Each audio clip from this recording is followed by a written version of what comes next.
Everyone, welcome to my channel explore with Tamal. আজ আমরা চলে এসেছি পশ্চিমবঙ্গ ওড়িশার বর্ডারে অবস্থিত লক্ষণনাথের এক ঐতিহাসিক স্থাপত্য, নাম রয় মহাসভা প্যালেস বা লক্ষণনাথ রাজবাড়ি। মেন গেট দিয়ে ভেতরে ঢুকলে সামনে এক খোলা দালান, সামনে কাঠের দরজা পেরিয়ে ভেতরে ঢুকলে দুই দিকে ছোট কুঠুরির মতো জায়গা, তা পার করলে খোলা বারান্দা, আর মাঝে খোলা প্রশস্ত জায়গা। 1720 সালে রাজা লক্ষ্মীনারায়ণ মহাশয় এই রাজবাড়ি বানিয়েছিলেন। তার রাজত্বকালে ওড়িশার বিভিন্ন এলাকায়, বিশেষ করে হিন্দু ধর্মস্থানগুলিতে তাণ্ডব চালায় মোহাম্মদ তকি। তার হাত থেকে রক্ষা পাওয়া ও নিরিবিলিতে ধর্মাচরণের জন্য সুবর্ণরেখা নদীর তীরে লক্ষণনাথ নামে এক ব্যক্তির সহায়তায় এই গড়ের নির্মাণ করেন।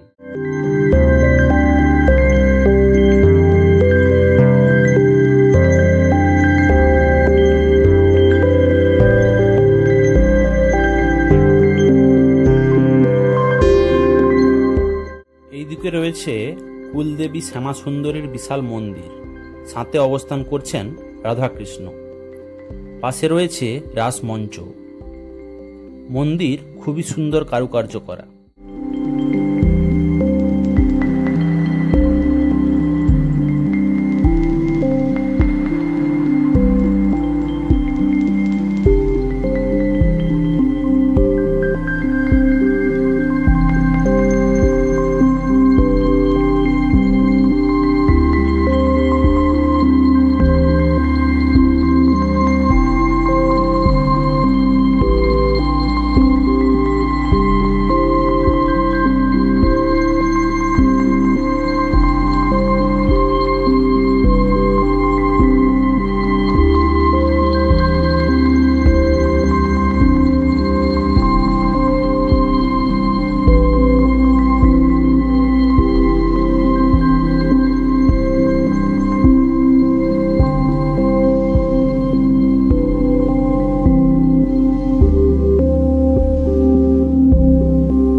পুরো একদম বাজার এইটা আসি এখান থেকে পুজো হবে, তারপর চলে সব কিছু হবে।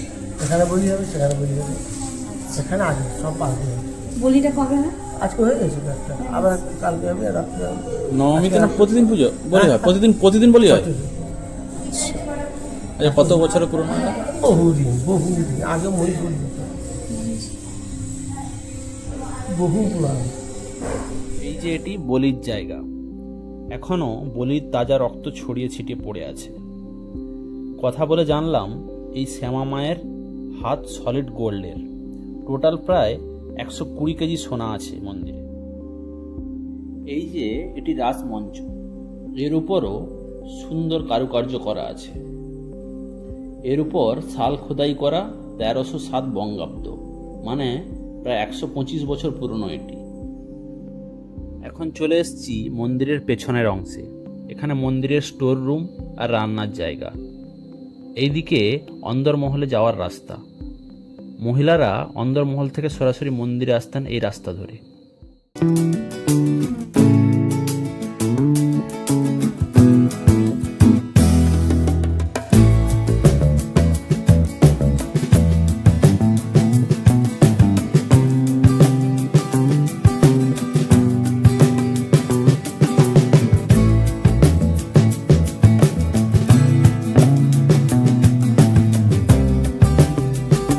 এখন আমরা রাজবাড়ির অন্দরমহলের দিকে চলেছি।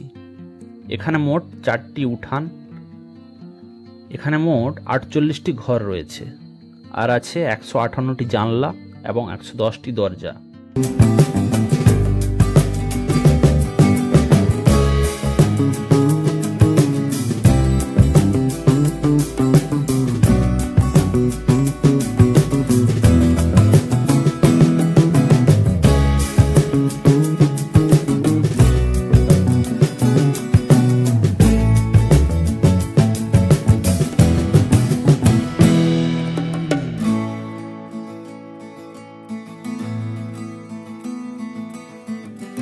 এদিকে সরু সিঁড়ি বেয়ে উপরে যাওয়ার রাস্তা। জানলার ফাঁক দিয়ে দেখা যাচ্ছে পেছনের গোশালা। যদিও আগে এখানে অশ্বশালা এবং হাতিশালাও ছিল। ওপরের ঘরগুলি দরজা বন্ধ। এখন রাজপরিবারের উত্তরসূরিরা এখানে বসবাস করেন মাঝে মাঝে এলে। এখানে একটি পুরনো লাইব্রেরিও আছে।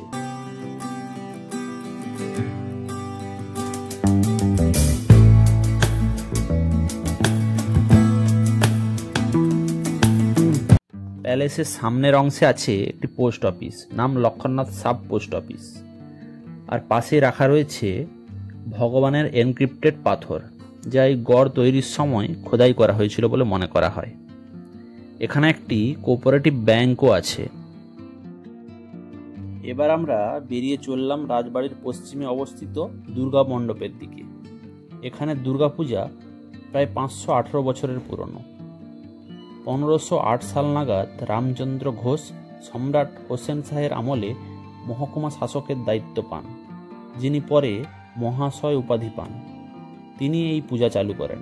কথিত আছে, পুরী যাওয়ার পথে স্বয়ং শ্রী চৈতন্যদেব মহাপ্রভু এই দুর্গা মণ্ডপে অবস্থান করেন। পরিবারের অন্দরমহলে মহিলাদের জন্য দেবীর সম্মুখভাগে রয়েছে ছোট্ট ব্যালকনি। সেখান থেকে পরিবারের মহিলা সদস্যরা দেবী দুর্গার আরাধনা অংশ নিতেন।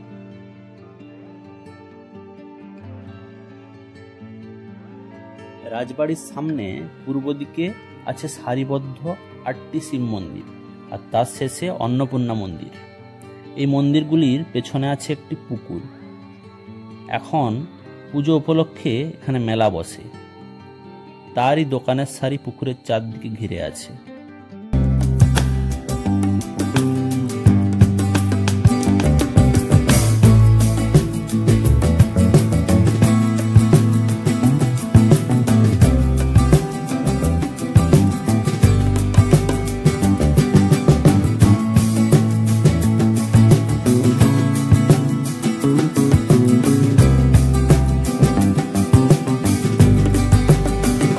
রাস্তার অপর প্রান্তে আছে জগন্নাথ দেবের মন্দির।